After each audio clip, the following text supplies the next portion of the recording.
Hi అండి, అందరికీ నమస్కారము. ఈరోజు వీడియో వచ్చేసి వసంత పంచమి యొక్క విశిష్టత ఏంటి, వసంత పంచమిని ఏ రోజు జరుపుకోబోతున్నాము, వసంత పంచమి రోజు చేయవలసినటువంటి పనులు ఏంటి, వసంత పంచమి రోజు అమ్మవారిని ఏ విధంగా పూజిస్తే మంచి జరుగుతుంది, అమ్మవారికి ఏ ఏ నైవేద్యాలు సమర్పించాలి అనే వీడియో గురించి ఈ వీడియోలో తెలుసుకోబోతున్నాము. ఈ వీడియోలోకి వెళ్ళే ముందు ఈ ఛానల్ని ఇంతవరకు సబ్స్క్రైబ్ చేయని వాళ్ళు సబ్స్క్రైబ్ చేసి సపోర్ట్ చేయగలరు. ఇక వసంత పంచమి అనగా ప్రతి సంవత్సరము మాఘమాసంలో శుక్లపక్షము 5వ రోజున వసంత పంచమిని జరుపుకుంటాము. ఈ వసంత పంచమిని వసంత పంచమి అని కూడా అంటారు. ఈసారి వసంత పంచమి 2025 సంవత్సరము ఫిబ్రవరి 2న వచ్చింది. విద్య, వాక్కుద, జ్ఞానానికి దేవత అయినటువంటి సరస్వతీదేవిని ఆ రోజు ఆరాధించడం వలన విశేష ఫలితాలని పొందవచ్చు. వసంత పంచమి నాడు సరస్వతీదేవిని పూజించడం వలన సరస్వతీదేవి కటాక్షం కలుగుతుంది.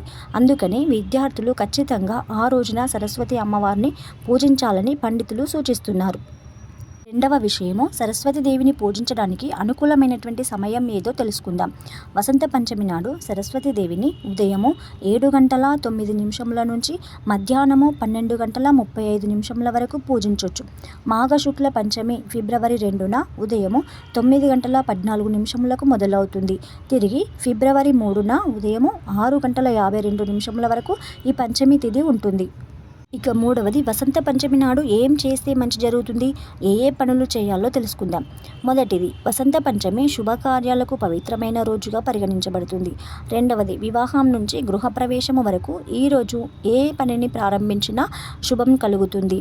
మూడవది, ఏదైనా కొత్త పనిని ప్రారంభిస్తే అందులో ఖచ్చితంగా విజయం వస్తుంది. గ్రంథాల ప్రకారము ఈరోజు మంచి ముహూర్తంగా పరిగణించబడుతుంది. పంచాంగాన్ని చూడవలసిన పని కూడా లేదు. ఈ రోజున ముహూర్తం చూడకుండా అన్ని రకాల శుభకార్యాలని జరిపించవచ్చు. ఇక నెక్స్ట్ చెప్పుకోబోయేది వసంత పంచమి పూజ. అసలు వసంత పంచమి పూజ ఏ విధంగా చేయాలో, ఎలా చేయాలో చూద్దాం.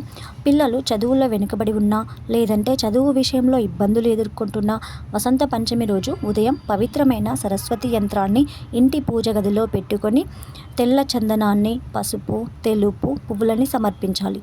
ధూప దీపాలను వెలిగించాలి.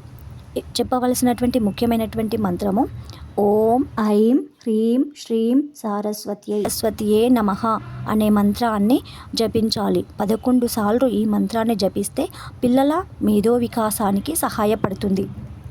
ఇక వసంత పంచమి నాడు సరస్వతీదేవిని ఆరాధించి పిల్లలకి పుస్తకాలు పంచడం అనేటువంటిది చాలా ముఖ్యమైనటువంటి పని.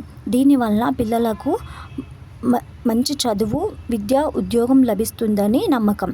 ఈరోజు అవసరమైన పిల్లలకు పుస్తకాలని పంచడం వలన జ్ఞాపక శక్తి పెరుగుతుంది. పిల్లల మనస్సు ఆధ్యాత్మిక వైపు ఆసక్తి కలిగేలా చేయొచ్చు. ఈ రోజున సరస్వతీదేవితో పాటు శివుడు, విష్ణువుని పూజించడం ప్రత్యేక ఆచారం. అమ్మవారిని ప్రసన్నం చేసుకునేందుకు పూజా సమయంలో 5 ప్రత్యేకమైన నైవేద్యాలు సమర్పించడం వల్ల సరస్వతీదేవి ఆశీస్సులు లభిస్తాయని, అలాగే జీవితంలోని బాధలు తొలగిపోతాయని చెబుతారు. 5 రకాల ప్రసాదాలలో ఒకటి శనగపిండి లడ్డు, రెండవది స్వీట్ బూందీ, మూడవది మాల్పోవా, నాలుగవది పరమాన్నం, ఐదవది రాజ్భోగ్.